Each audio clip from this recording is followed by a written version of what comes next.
무대 위 조명이 천천히 꺼졌다. 관객의 환호는 여전히 끓어오르고 있었지만 그 중심에 선 이찬원은 이상하리만큼 고요했다. 그의 눈빛에는 무언가 설명할 수 없는 깊은 세계가 담겨 있었다. 마치 음악이 아닌 음악 그 자체가 그를 통과하는 순간처럼.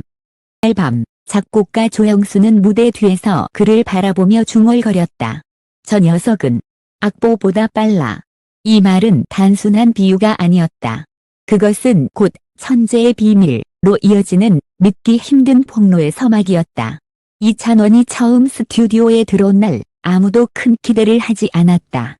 그는 소년의 얼굴을 한 청년이었고 눈빛은 어딘가 낯설 정도로 차분했다. 프로듀서들이 서로 눈빛을 교환했다. 또 하나의 신인이지 뭐.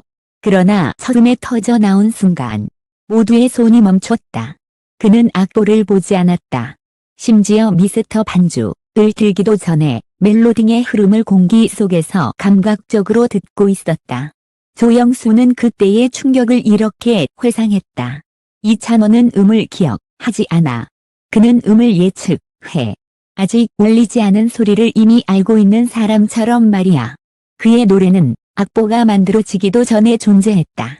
조영수는 이를 시간을 앞서 가는 음악적 직관이라 불렀다. 그러나 그것은 동시에 설명할 수 없는 불안함을 품고 있었다.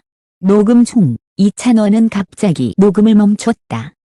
선생님, 여기 코드 진행이 조금 이상해요. 조영수가 악보를 확인했지만 아무 문제도 없었다. 모든 코드, 모든 전조는 완벽했다. 네, 이찬원은 단호했다. 아니요, 이 코드로 가면 세 번째 후렴에서 감정이 끊겨요. 이건 들어가면 안 돼요. 그가 손끝으로 가리킨 부분은 나중에 실제 공연에서 관객이 눈물을 터뜨린 바로 그 지점이었다. 조영수는 그때 깨달았다. 귀는 듣는 도구가 아니었다. 감정을 예지하는 리더였다. 음악이 움직이기 전에 이미 감정을 읽고 감정이 흐르기 전에 그에 맞는 음을 만들어내는 존재. 그것은 인간이 아니라 마치 음악 그 자체의 화신 같았다. 하지만 그 전재성 뒤에는 이상한 그림자가 있었다. 새벽 3시 아무도 없는 스튜디오에서 불이 켜져 있었다. 조영수가 문을 열었을 때 이찬원은 피아노 앞에 앉아 있었다. 문을 감고 손가락은 거의 의식이 없는 사람처럼 자동으로 움직이고 있었다. 찬원아, 너 뭐 하는 거야? 그는 대답하지 않았다. 오직 손끝에서 아직 세상에 존재하지 않는 멜로디가 흐르고 있었다.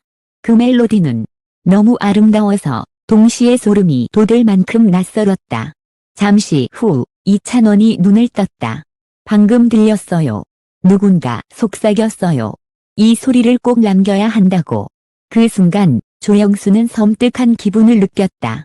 그는 그 멜로디를 녹음했고 나중에 데이터 분석을 맡긴 결과 그 구조는 인간이 쓸 수 없는 형태의 음계 진행이었다.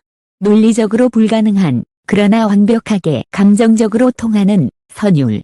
며칠 후 한 뇌신경학 박사가 실험에 참여했다. 결과는 충격적이었다.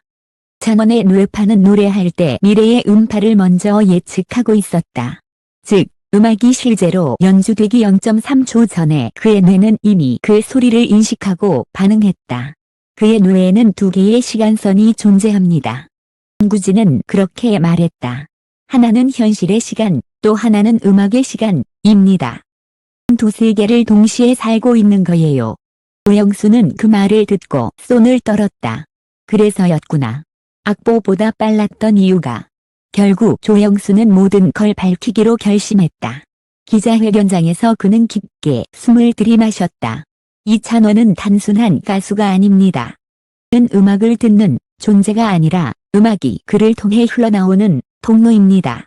우리는 그동안 그를 천재라 불렀지만 사실 그는 인간의 감각을 초월한 존재였습니다. 순간 회의실이 술렁였다. 기자들의 셔터 소리가 터져나오고 누군가는 속삭였다. 그게 진짜 가능한 일입니까?